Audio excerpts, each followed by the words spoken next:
Hello again, Misfits, and welcome to a hot take. This is going to be Forges of Ravenshire. Show them the pretty box. Oh my god, that is It's amazing. got some kind of critter on it. It's got.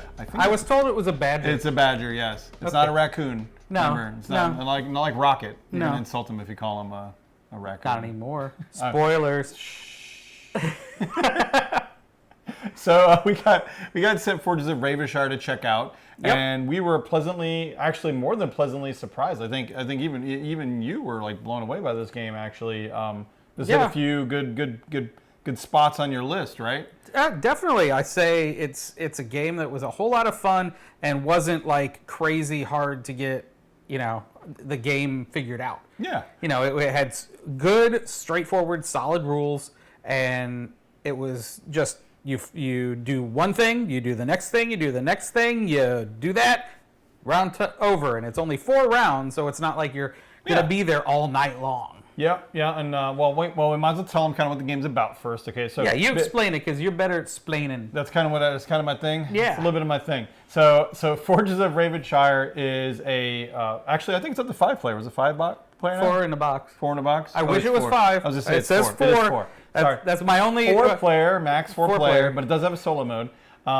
Dice, you called it worker placement, which I thought it was cute because it's like dice placement, which is I guess but kind the of dice are little workers. They're working for you. And no, you're not wrong. You're not wrong. And this game almost in some way would, I mean, if you didn't need the numbers, it could be worker placement almost, but it's actually adds something for the fact of the randomity. But anyway, I digress. We'll go on to that later, because that's one of my favorite things about this puppy. So it's a 4-player game where you're trying to be the bestest armorer or skull, what's the word I'm looking for? Forger, basically, because all you're doing in this game, best crafter. Because the head of everything got sick, and you're trying to replace him. Yeah, basically, you're trying to be, and everybody's represented by cute animals. They got kind of an Everdell vibe, which I love the art in this game. Great art. It is very Everdell, very root kind of vibe to it with the art and everything. And basically, you go around and you roll dice. You do a lot of dice rolling. And you hate rolling dice. And I hate rolling dice, but I will say this game kind of kills the main problem I generally have with dice. So you're basically trying to become the best crafter. The points are basically how much money you make, more or less. You have 3 levels to craft. Basically a 1-star, 2-star, 3-star. Now everybody at the beginning of the round rolls in their dice, 1 through 6. They're standard 6-sided dice, but they're colored a little bit differently. And there's a reason for that. Every round, everybody takes one of the dice that they rolled and they put it on this board. Now, on this board, it has little slots for the dice that you roll in. And the interesting thing about it is you get things based on what your dice number is. However, it's not always based on the highest roll. Sometimes it's based on the lowest roll. So for people like me... Totally depends on the resource you want. Yeah, it totally depends. And it also depends on what resource you're looking at. But each one has a different resource kickbacks based on what number you roll in, but it's not always high. Sometimes it's low, and I love that part of it. And you basically have 6 resources that you use to craft the things that you do. So you put a dice out, you put it on the board, you collect the resources, and then you take, and you can put it anywhere, it doesn't matter what color it is, and then you could take a die from the board anywhere you want. Yeah. The only caveat is it can't be the dice you just placed, so you can't put a dice in and take it back out. And you take a dice out, and you also collect the resources based on the number that you pulled out. And that goes onto your board. Now you have on your board basically 3 categories based on the color of the dice: purple, green, and yellow. And when you put the dice down, not only do you collect what you pull from, but you have a list of actions underneath that color, and you take all of these actions underneath the color. And that's important because you can actually get upgrades on the board. When you put your dice in one section, you actually pull these upgrades from the board, and they go into their colored sections. So you basically build that up. When you put the dice down, you get to take multiple actions at once as you build it up. So that gives you a bunch of resources. They call that running your guild. And so when you have the corresponding color, then you put it on a row, and everything in that row that comes up, you do. So it's bonus resources, it's some of these extra ingredients that you get.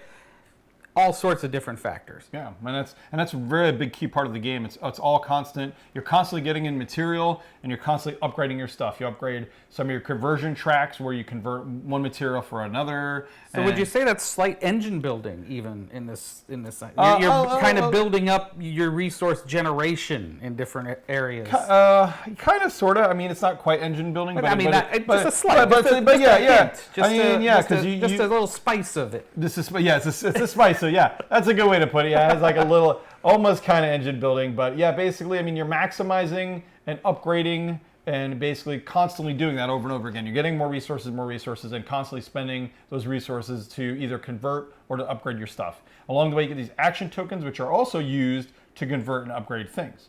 And as you do all of this, you go up on this track on the bottom, which is your reputation. And as you go along the reputation, not only gives you bonuses, but it unlocks the better things to craft, which is very important because as it goes up the track for crafting, the better things obviously give you a lot more rewards and move you up more on this track. And when you, at the end of the game, the higher you are up on that track, the more points it gives you, the more money it gives you at the end of the game, which can help tremendously. Yeah, we learned that the hard way playing our last game with Dawn, and she just went all the way up the track, and she was just killing it just every time. Yeah, and the end result is you count your money. Yeah. Pretty simple. Yeah. Pretty simple. You don't have 20 different things you have to do. Yeah, whoever got the most cash wins. You convert a few things. I think you convert a couple things, and the action tokens convert to there's money. A few things you convert at the end to give you a little bit of a bonus. Yeah. But in the bottom line is once you've gotten all that figured out, boom. Yeah. Count your money and win. Yeah. Oh yeah. Or lose like me. You're very aggressive. You're always early game aggressive. You want to get out there. I know. I do. I'm a sprinter. Yeah, you are. It's the same way with the other game. The Skies. My brain is dying on me. Ivy Studios. Yes, I know.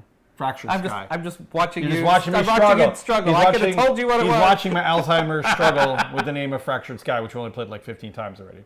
And I mean, that's largely the bulk of the game. You have some goals that you do that come out that when you get them, you get more money for. And like I said, you do upgrade stuff as you go along, but that's largely the bulk of the game. You do have assistants, which add like a little flair to it. I don't think we really played. We didn't play with that level of it because we were only able to have the game for a limited amount of time. But right.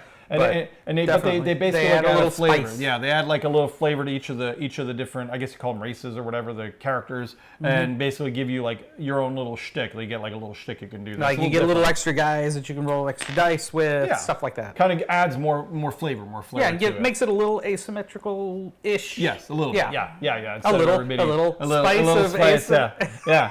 It's a clever game. I mean, honestly, like I was first kind of like, I saw dice and I was like, oh yeah, you were like, I was like, dice, no. So, and yeah, everybody knows me. If it isn't trick taking, it's dice, and it's like I'm not a huge fan of either. But this game, I mean, we played through it, and this game really, I mean, I was like, this is really nice. Despite having to roll in things, what you roll in necessarily does not impact your game very heavily. And the thing about it is also is, if you roll high, great. If you roll low, great. You could put it in anywhere and get resources. Now, I would imagine, and I didn't run into this too much, but later on, you could run into a problem where if you need one resource and you want, to get more of that and it's a higher number is better, then you might be like, oh, I rolled a lower number. But honestly, the differences in what you get is not astronomical. Usually it's maybe one more thing of a resource, or maybe an extra spiff. Because you get something for putting the dice down, but you also can pull one. Yeah. So then if you don't have the right thing that you can get, you might have the die that's right there that you can get resources. Really, it only affects the dice that you roll in, because like in terms of if I roll crappy, that's the only thing it really affects, is you're pulling other people's dice anyway. And on top of that, but there is a place that you can change the dice. If you have these talisman, you can trade in a talisman. Oh yeah, it was a talisman. And move it up and down by 1 or 2 depending on how you've upgraded your actions.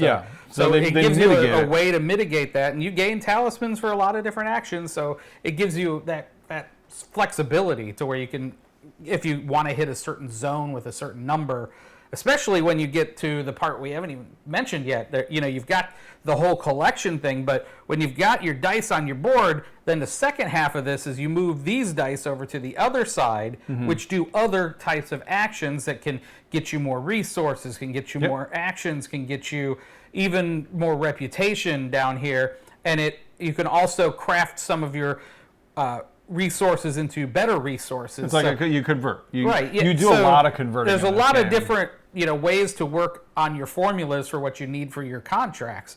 And the whole second half of moving your dice from this side to this side, there's even a strategy in that, but everybody's doing it at the same time. Yeah, So it's not time consuming, but you can work on, I'm going to need one more of these and two more of these, but I got to generate one of these. And so you're like, I need to put this die over here to do this and this die over. And so there's a lot of creativity to how you can pull that off at the end. And then once you're done with that, you complete your contracts if you can and get the rewards. And then round 2, round 3. You can always tell when you like a game because you get into it. I do. You can always tell when Misfit Tom likes a game because you can tell if he's not so into it, he's a little quieter. But like if he likes I can tell when you really like. You can tell you're just like, oh, I do this, and I love that because I know it's like you really like that game, and that's like instant buy for you. There's a lot of factors, a lot of directions, a lot of ways to go at it in the game, but so it gives you a lot of freedom, but it also there's a lot of planning for yourself. It's not that there's a very little bit of somebody else is going to mess up your action here. So I don't think we really did that much. I will say that I did like that aspect though. The fact that you are limited to each area is only limited to a maximum of 2 dice. So if it's not hypercritical for you to get maybe as much of that resource, or maybe you could use it anyway, you could totally block off somebody from that resource. I mean, let me rephrase. You can't totally block them off because they can always pull the dice away. Or you can convert them at a certain point. Right, but I mean, like you can, like say I put a dice in here and I leave it there, you can't put your 6 in there now or whatever and get all of that resource. Now you could pull it away. Yeah. But there is some method, like you can watch people and be like, well, they're really going for wood, so I'm going to try to block them as much as possible with wood. You won't totally stop them. There's a little bit of that. So there's like a little bit you could do to because a lot of it's like Rome. That like, the minute you start playing to where you're getting in somebody else's way, you're screwing yourself. Sometimes, to a certain degree. To a certain degree, yeah. Because you're not moving the needle enough when you're playing against somebody like that. Yeah. Enough to really make an impact. Yeah. Because there's a lot of flexibility in how you do other things. That is the thing, though. It is very minimal because there is so much. I mean, you have so many ways to get resources and convert stuff. It's like you have just a giant like a menu of just, okay, well, I want stone. Well, there's 15 ways to get stone. It isn't just I got to put the dice down and get stone. So you do lose some of, and I do like that because there are some games that I absolutely abhor because, part of the dice roll mechanic, but where it's like I roll the dice in and I need to roll a 6 and so I get wood. That's part of why we never play Catan anymore. You use the cards for Catan. It completely solves that whole thing. But still, it's still, oh God, I need sheep. Yeah, it's just I hate my life. Can somebody give me this? And this doesn't break down like that. That's part of the trading mechanic. Okay, let's not go into Catan. Let's not go into Catan. That's why we'll never play it as a group again. I love Catan. Okay, I love Catan. Nobody else at the table does. But everybody gives a because of that. It's like Monopoly. It's I gotta like bleep you now. I'm sorry. We got. Oh, it depends if this is far enough in. I'll bleep you anyway. It's a family show. It'll be fine. When did we become a family show? When did that happen? Well, we're not adult only. Not yet. Oh, you keep your shirt on. I know it's your birthday, but you keep your shirt on. Oh boy, yeah. My shirt comes off always on my birthday. That's the rule. That's the rule. Later, dear. Okay, so we're telling you a lot about the game. Yeah, we got a lot. Basically, we're telling you what we like about the game. I guess of course, everything that came out of my mouth was what I like about the game. But what did you like about the game? Really? Yeah, I'll let you. You were having a good time. I know you let me keep going. Usually, I'm the talker, so I was letting you have fun with that. I will say that at first I was kind of like, but playing it more, like. I mean, it really did click a lot. I did like it a lot more than I thought I would. Like at first glance, you're like, oh, first you see the dice and everything, but the components are very nice. I mean, of course, you can always use metal coins and stuff like that. Well, those are upgrades that are available on the Kickstarter. Oh, well, there you go. This is going to be coming on Kickstarter. You get all the pretty upgrades, which I think will help with this game. But this very much reminds me of, in some ways, like Flamecraft. The theme is super cute. It is an easier game to play, but it has enough depth to it that it's just fun. Right. Like if you want a light game that, and to be fair, I don't know too many games in the genre, but a light game that has resource management and building and upgrading this is kind of like Flamecraft Nugget. It's super cute. It does all of those things. You're getting resources, and I think this. Honestly, I think this will be a hit. I think this could really be a big hit if it's put out there right and everything else. I think this is be like like Flamecraft was, where everybody went gaga over Flamecraft because they're just adorable. But as a worker placement game for me, it was very basic-y, but it was just a very relaxing. It's solid too. It's just solid, yeah. Yeah. And that's like this. It's just it's not hard. But it's very solid. You just do your thing, and it's kind of almost Zen-like kind of in that way, where you're just kind of doing your thing. But it has enough depth where you're kind of like, okay, what do I got to do next? What do I got to do next? And you're not really on autopilot. And then you're still like trying to outrace everybody else. Yeah. So there's a great challenge in that. Oh yeah, no, totally. And then I am anxious to try like the other little assistants. I think for me that will elevate a bit. It's like Arnak, I love Arnak even with the plain Arnak, but then you get the extra leaders that do their own shtick. Yeah. I'm huge on that. I love asynchronous stuff. I hate having the same board as everybody doing the same thing because then I feel it's a little, even with different strategies, it's samey, but I like having my own character. I like playing my own character. Like this could be my Muskrat of Doom and he has a plus to building swords or something. I think that's really super cool, and that's definitely, I'm sure, if it goes far, they'll have expansions where they'll have maybe more characters. There's a hint for you guys. I would definitely like to see. I mean, that's something that I would love to see a little more characters. Having a couple. I mean, I'd love to see this have 5-6 players. Oh yeah. I mean, granted, 6 might take a little time until you start getting into the one thing I will say, I don't think that'll be a big deal with this game. I mean, not as much because you're just putting because a dice everybody down can do this also simultaneously. Yeah. So this is kind of the slower end of the board. This is the quicker. It's like playing Waterdeep at 6. It does slow down a little bit, but it's not so much that it's like it plays just fine even at 5 and 6. Yeah, as long as you don't have somebody sitting there for for a day. I wish on the Kickstarter they would have had like a expansion and having a raccoon maybe. It gives for the next one. For 2. For Forges of Ravenshire 2. Yeah, just have them all mix in together. Yeah. But you guys, this game looks great. I highly recommend it. I was actually really, really impressed by it. I liked it a lot. The design, the art, the fact that my buddy here can play it and really kind of get into it, and it seems to be a good game for that middle of the ground game for everybody. It has enough depth for people like me. It has randomity for him, but it doesn't have so much randomity where it like kills it for me because it's really a small part of the game. Randomity is my enemy. Randomity.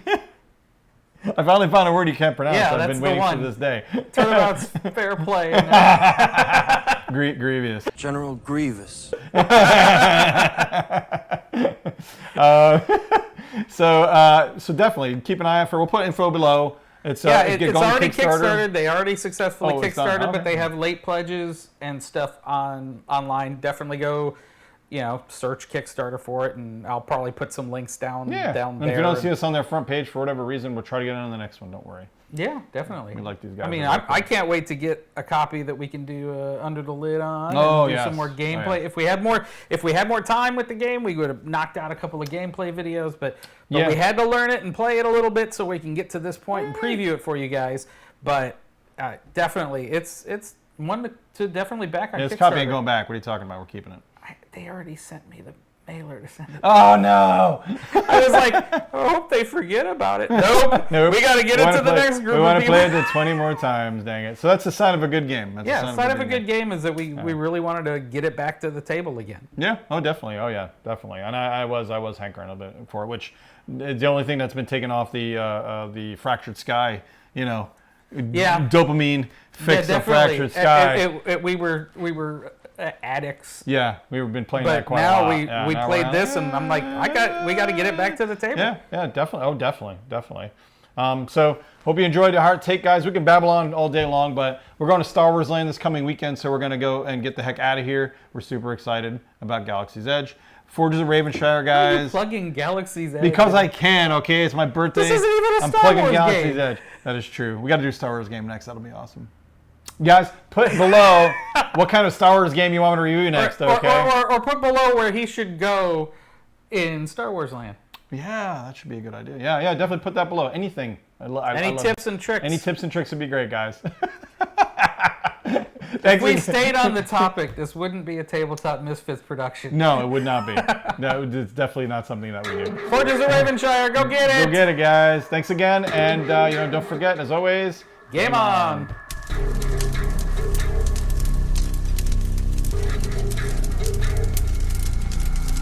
If we didn't go off topic, go it off wouldn't be a yeah. tabletop Misfits joint. That's exactly us, which I'm totally fine with.